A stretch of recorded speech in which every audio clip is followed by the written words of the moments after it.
Hi friends, welcome to our channel. So ఈ వారం అంటే 12th వీక్ ఎలిమినేషన్ అయితే ఇప్పుడే జరిగిందన్నమాట. డబుల్ ఎలిమినేషన్ ఉంటుంది అనుకున్నాం, కానీ సింగిల్ ఎలిమినేషన్ అయితే ఇప్పుడే జరిగింది. సో అందరూ అనుకున్నట్టుగానే యష్మి అయితే ఎలిమినేట్ కావడం జరిగింది.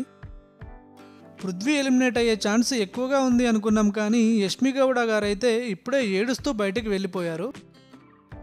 నేనైతే యష్మి విన్నర్ ఆర్ రన్నర్గా ఉంటుంది అనుకున్నా, కానీ ఇలా మధ్యలో వెళ్ళిపోతుందని అయితే అస్సలు ఎక్స్పెక్ట్ చేయలేదు.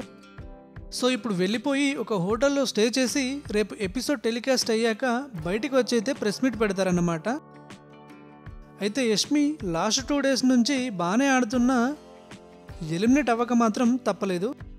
సో యష్మి ఎలిమినేషన్ ఫెయిరా అన్ఫెయిరా అనేది అయితే తప్పకుండా కామెంట్ చేయండి. అలాగే ఈ బిగ్ బాస్ సీజన్ విన్నర్ ఎవరో కూడా కామెంట్ చేయండి.